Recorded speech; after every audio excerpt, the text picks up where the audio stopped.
ঈশ্বরের অন্বেষণে কোথায় যাইতেছ? দরিদ্র, দুঃখী, দুর্বল সকলেই কি তোমার ঈশ্বর নয়? অগ্রে তাহাদের উপাসনা করো না কেন? গঙ্গা তীরে বাস করিয়া কূপ খনন করিতেছ কেন? বন্ধুরা, দান ধর্ম আমরা সবাই করে থাকি। কেউ বেশি করেন, কেউ কম করেন। কোন কোন জিনিস কিভাবে দান করবেন বা দান ধর্মে নানান নিয়ম রয়েছে। কখন কিভাবে কি জিনিস দান করতে হয় আসুন আজকে শাস্ত্র অনুসারে জেনে নেব। শাস্ত্রে দানের একাধিক নিয়ম উল্লেখিত আছে। কখন কোন বস্তু কিভাবে দান করতে হয় তা আমরা অনেকেই না জেনেই দান করে দিই। দান করে আমরা ভাবি দান করে দিয়েছি, কিন্তু আমরা সেই দানের পুণ্য পুরোটাই পাই না। তাই আজকে সোম থেকে রবি পর্যন্ত কী বার কী কী জিনিস দান করলে আমরা সেই পুণ্য অর্জন করতে পারবো শাস্ত্র অনুযায়ী, তাই আজকে আমরা জেনে নেব। হিন্দু সনাতন ধর্মে দানকে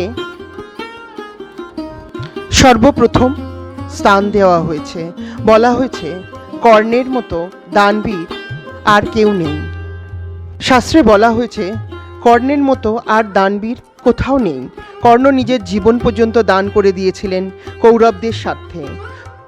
কর্ণের মতো হওয়া আমাদের মতো নিতান্ত মানুষের সম্ভব নয়। তবুও যখনই দান করবেন তা যদি নিঃস্বার্থ হয় তবে ভগবানের আশীর্বাদ তো পাওয়াই যায়, তার সঙ্গে সঙ্গে নিজের মনেও একটু হলেও শান্তি আসে। সব দিনই দান করার উপযুক্ত।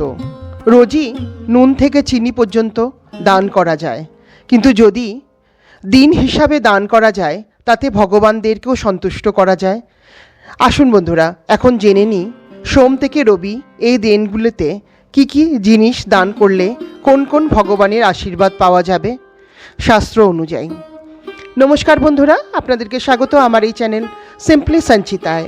যারা আমার চ্যানেলে নতুন বন্ধু সেই সব বন্ধুদের উদ্দেশ্যে বলছি, যদি আপনাদের আমার এই চ্যানেলটি ভালো লেগে থাকে তো প্লিজ লাইক, শেয়ার, সাবস্ক্রাইব করার রিকোয়েস্ট রইল। বন্ধুরা, নাই বা হলাম আমরা কর্ণের মতো দানবীর, কিন্তু মা শারদা বলেছেন যখনই কোনো বিপদগ্রস্ত দুঃখী মানুষকে দেখবে তখন যদি একজনকেও, সবাইকে দিতে হবে না, একজনকেও যদি একটু অন্ন দিতে পারো তাহলে যেন তুমি অনেক করেছো। দেবী খনার মতে সোমে উষা বুধে পা।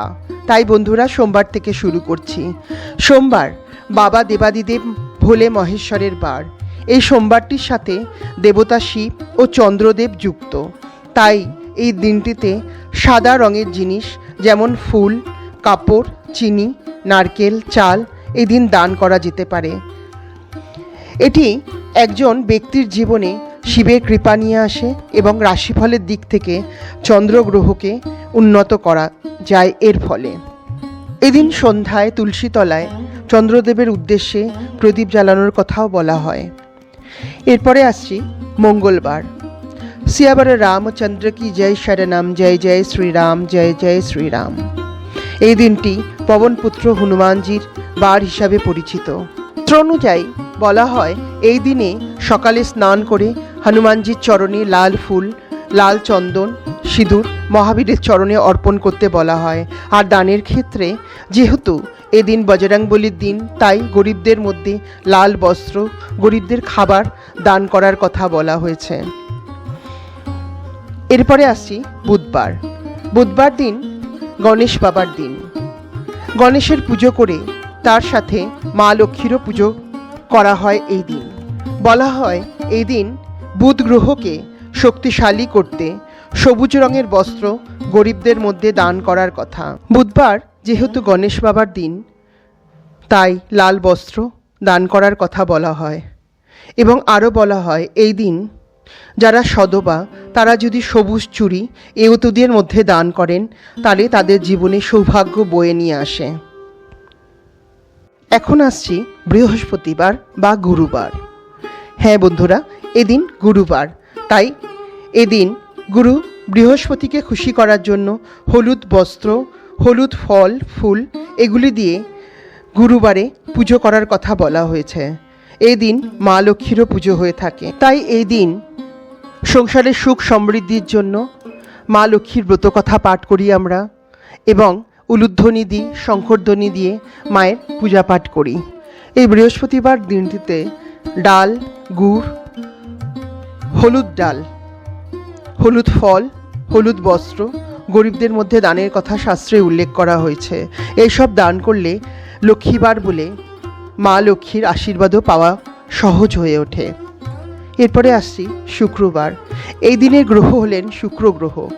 শাস্ত্রে বলা হয় শুক্র গ্রহ যাদের দুর্বল তারা যদি এই দিন সাদা বস্ত্র, বাতাসা, দই, ক্ষীর ও জাফরান দানের করেন তাহলে তারা সুফল লাভ করতে পারেন।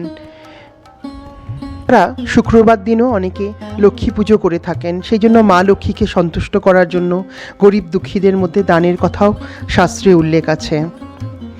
এরপরে আসছি শনিবার। শনিবার বাবা বড় ঠাকুর বা শনি ঠাকুরের পুজোর দিন।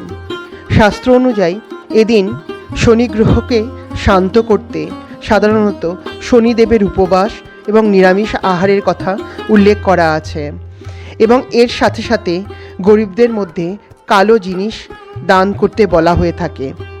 এতে শনিদেবের দৃষ্টি থেকে রক্ষা পাওয়া যায় এবং শনিদেবের কৃপা পেতে এদিন কালো তিল, সরষার তেল দানের কথাও বলা হয়েছে এবং বড় ঠাকুরের মন্দিরেও দেওয়ার কথা উল্লেখ আছে। রবিবার, এটি সপ্তাহের শেষ দিন। এই দিন সূর্যদেবের দিন হিসাবে চিহ্নিত। শাস্ত্রে বলা হয় সূর্য দেবতা সবার জীবনে সৌভাগ্য নিয়ে আসেন। তাই এদিন লাল জবা ফুল ও জল দিয়ে সূর্য দেবতার মন্ত্র পাঠ করলে সূর্য দেবতা খুবই সন্তুষ্ট হন। এদিন দানের উপকরণগুলির মধ্যে লাল বস্ত্র, গম দান করার কথা শাস্ত্রে উল্লেখ আছে। বন্ধুরা, এই 7 দিনের দান করার কথা যা যা শাস্ত্র, জ্যোতিষবিদ্যা এবং সনাতন হিন্দু বিশ্বাসের উপর নির্ভর করে তারই তথ্য এখানে আমি তুলে ধরেছি। কারণ কথাই আছে বিশ্বাসে মেলায় বস্তু, তর্ক বহুদূর। তো আজকের এপিসোড এই পর্যন্তই। যদি আপনাদের আমার এই ইউটিউব চ্যানেলটি ভালো লেগে থাকে তো প্লিজ লাইক, শেয়ার, সাবস্ক্রাইব করার রিকোয়েস্ট রইল। ঈশ্বর সবার মঙ্গল করুন, সবাইকে সুস্থ রাখুন এই প্রার্থনা করে আজকের এপিসোড এখানেই শেষ করছি। নমস্কার।